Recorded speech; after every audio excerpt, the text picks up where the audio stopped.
ছাত্ৰ ছাত্ৰীসকল আমি আজি অণু আৰু পৰমাণু নামৰ পাঠটিৰ অণু কি, মৌলৰ অণু আৰু যৌগৰ অণু আৰু মৌলৰ পাৰমাণৱিকতাৰ বিষয়ে অধ্যয়ন কৰিম। এই ছবিখনত তোমালোকে কি দেখিছা বাৰু? ইয়াত তোমালোকে পানী দেখিছা নহয়নে? আৰু স্পষ্টকৈ তোমালোকে এটা পানীৰ টোপাল দেখিছা।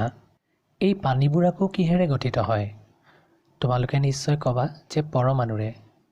তেনেহ'লে পানীত কি পৰমাণু থাকে বা কি মৌল থাকে? তোমালোকে নিশ্চয় জানা যে পানীৰ সংকেত হ'ল H2O। তেনেহ'লে এই সংকেতটোৰ পৰাই আমি ক'ব পাৰিম যে পানীত হাইড্ৰজেন আৰু অক্সিজেনৰ পৰমাণু থাকে। কিন্তু পানীত এই পৰমাণুবিলাক কেনেকৈ থাকে? পানীত অক্সিজেনৰ এটা পৰমাণুৰ লগত হাইড্ৰজেনৰ দুটা পৰমাণুৱে ৰাসায়নিকভাৱে যোজিত হৈ থাকে। এনেদৰে গঠন হোৱা গোট একোটাকে আমি পানীৰ অণু বুলি ক'ম। এনেকুৱা অসংখ্য অণু লগ হৈ পানীৰ টোপালটো গঠন হৈছে আৰু এক টোপাল পানীত প্ৰায় 1.67 × 10⁻21টা অণু থাকে। অক্সিজেন নামৰ মৌলটোৰো একোটা অণুত দুটা অক্সিজেনৰ পৰমাণু ৰাসায়নিকভাৱে যোজিত হৈ থাকে। তেনেহ'লে অণু কি বুলি যদি প্ৰশ্ন কৰা হয়, তেতিয়াহ'লে আমি ক'ব লাগিব অণু হ'ল ৰাসায়নিকভাৱে যোজিত অৰ্থাৎ আকৰ্ষণী বলৰ দ্বাৰা দৃঢ়ভাৱে লগ হৈ থকা দুটা বা ততোধিক পৰমাণুৰ একোটা গোট। অণুৰ সংজ্ঞা আমি অন্য ধৰণেও দিব পাৰোঁ। সাধাৰণ অৱস্থাত স্বাধীনভাৱে বৰ্তি থাকিব পৰা মৌল বা যৌগৰ ক্ষুদ্ৰতম কণা এটাই হ'ল অণু আৰু ই পদাৰ্থটোৰ সকলোবোৰ ধৰ্ম দেখুৱায়। একে বা বেলেগ বেলেগ মৌলৰ পৰমাণুবোৰ একেলগ হৈ অণু গঠন কৰে। এতিয়া আমি মৌল আৰু যৌগৰ অণুবোৰনো কেনেদৰে গঠিত হয় সেই সম্পৰ্কে অধ্যয়ন কৰিম। মৌল এটাৰ অণুবোৰ একেধৰণৰ পৰমাণুৰে গঠিত। উদাহৰণস্বৰূপে অক্সিজেনৰ অণুত কেৱল অক্সিজেনৰ পৰমাণুহে থাকিব।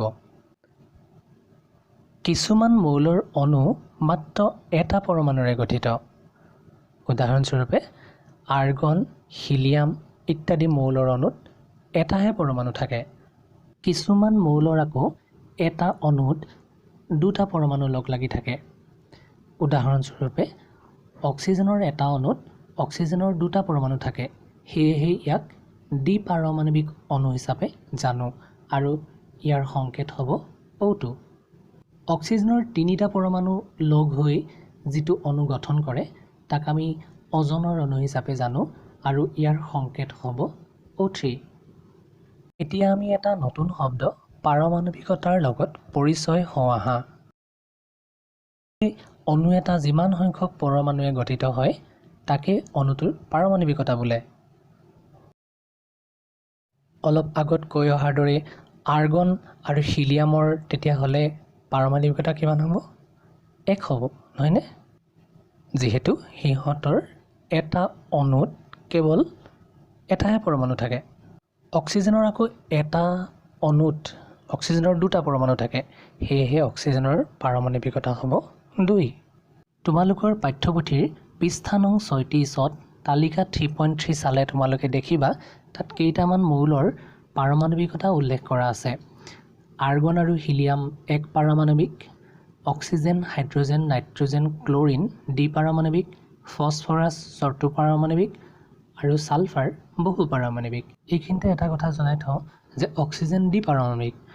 অক্সিজেনৰ তাৰমানে এটা অণুত দুটা পৰমাণু থাকে আৰু সেয়েহে আমি অক্সিজেনৰ সংকেতটো লিখোঁতে O2 লিখিম।